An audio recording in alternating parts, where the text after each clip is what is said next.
get you, Jane. They're coming to get you.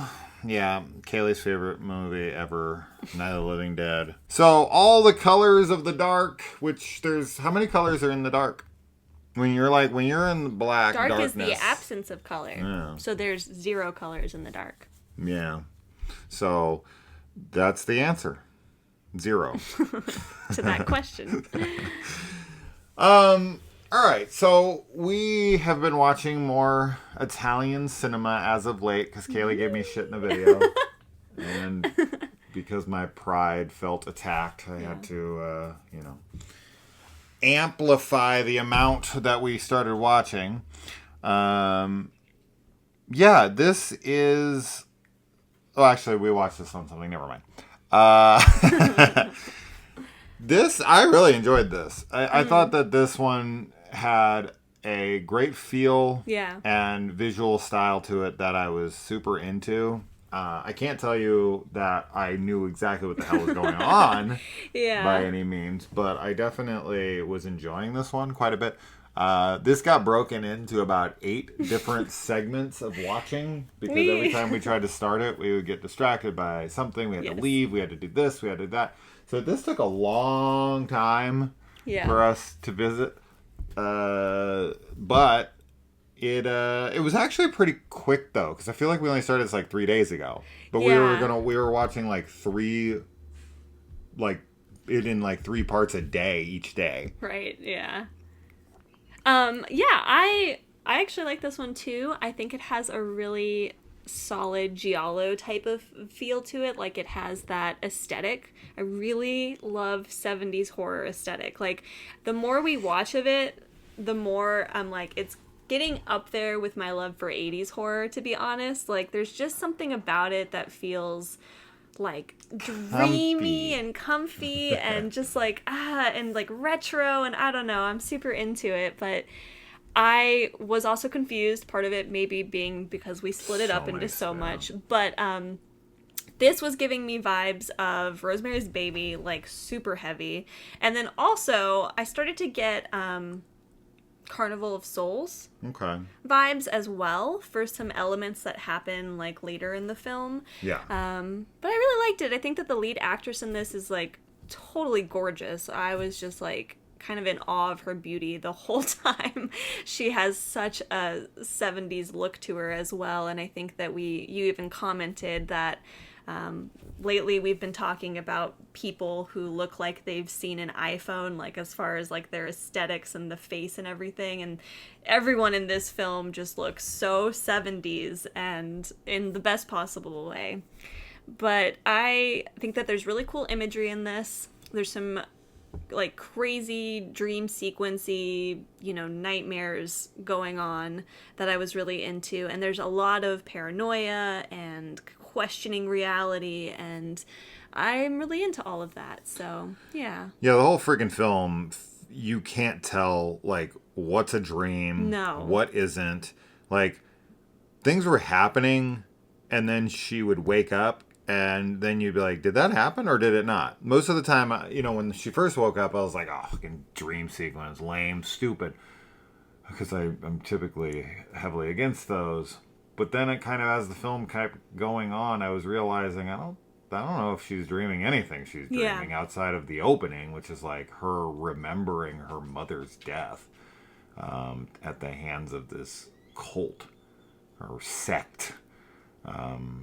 But it is absolutely one of those movies where the whole movie you're just sitting there going, okay, what is actually happening and what isn't happening? But this is one of those types of films that it is all aesthetics, all feel, right? Like, honestly, I don't really give a shit what's going on.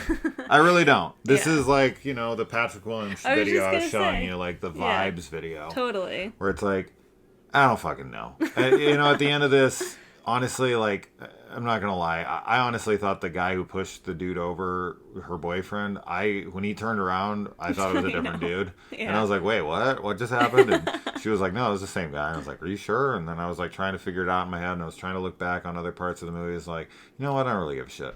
Like, and that's not that is not in any way a negative, because I just don't care, and I actually think that is a good testament to how strong your visuals and Yes.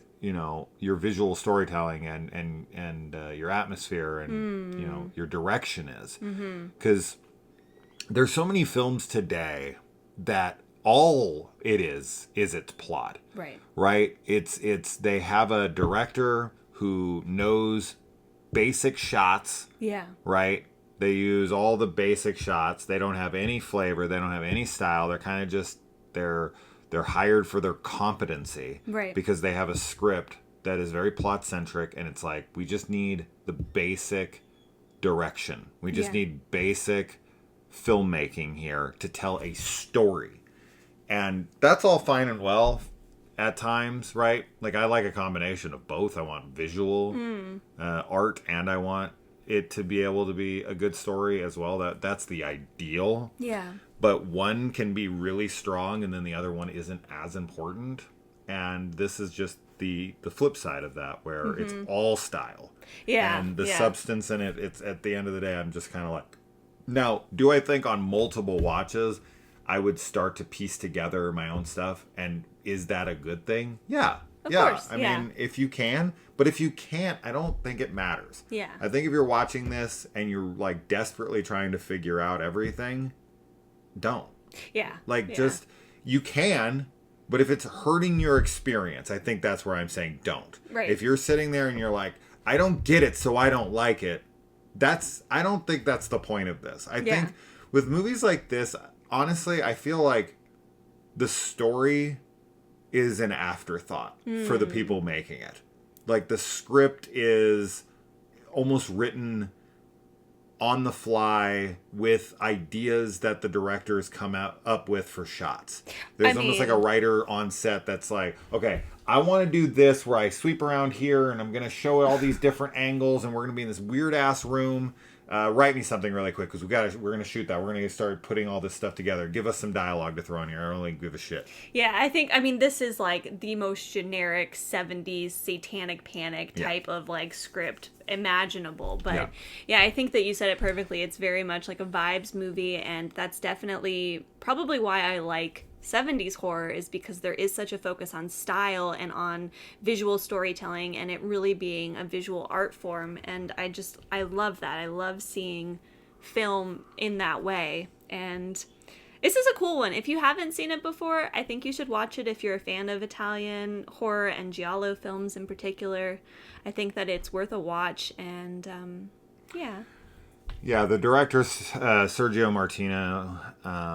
I've seen Torso, which I think I covered on I did cover that on the channel. That's also got a really good aesthetic. He also has one that you like the title of, which is Your Vice is a Locked Room and Only I Have the Key. That's one we should watch. He made that the same year. He also made Torso the year after. So he was making a string of these. The Curse of the Scorpion's Tail. I think that's cool. I would like to watch more of his films. I think I've only seen 2. I might have saw the Vice movie, but I don't think I have. So I'd like to go visit that. Now, as far as the main girl in this, we watched both. We watched Hostel 1 and 2? Yeah. But not 3. Yeah. Right? Yeah. Right. I know we watched 1 and 2 for sure. So in Hostel 2... Yeah. The nerdy chick who's hung upside down, and the girl gives herself a bloodbath under the girl who's cutting her up and is being bathing in the blood. That's the girl from this. Oh, that's cool. Okay, yeah. She's got a great look for horror for sure. She has those like really like big eyes, very like intense facial expressions, and her last name's French. What's that first name? Edwidge? Edwidge? Edwidge? Yeah, I don't know. I don't know either. I don't know. I don't know how to say that. But she's super pretty. Yeah. Super fun. Definitely check it out if you can find it. If you're a big fan of 70s Italian cinema and you haven't seen this one, it's absolutely worth your time. Yeah. So, But man, there's some trippy visuals when she's having her like flashbacks in the room that they're in with all like the abstract like furniture and stuff. Oh yeah, that's cool shit. Really cool. And all the weird, almost kaleidoscope looking imagery that they have on her, and you know, they have that like replay imagery where like explosions in movies where they play them like from 16 different angles, but in this people keep coming like at each other and it like it's fun. So it's just like so the same fun. shot over and over again, but like from like minor different angles or like cut a little differently, and their reactions like 4 times in a row, the same thing. It's so funny. It's so fucking funny and stupid, but it's but it works charming. somehow, yeah. Yeah. So that's it. We didn't even know if we were gonna do a review. We had the recording stuff. It takes, you know, guys, you don't know, but it takes quite a while to set up the new setup. It does. And so when we were sitting here, we're like, oh shit, okay. Anything else we need to record? Right, yeah. It's going to take us 15 more minutes to put this shit away. So, anyway. All right, guys. Let us know if you've seen it. Let us know if you watch it. Yes. And let us know your penis size.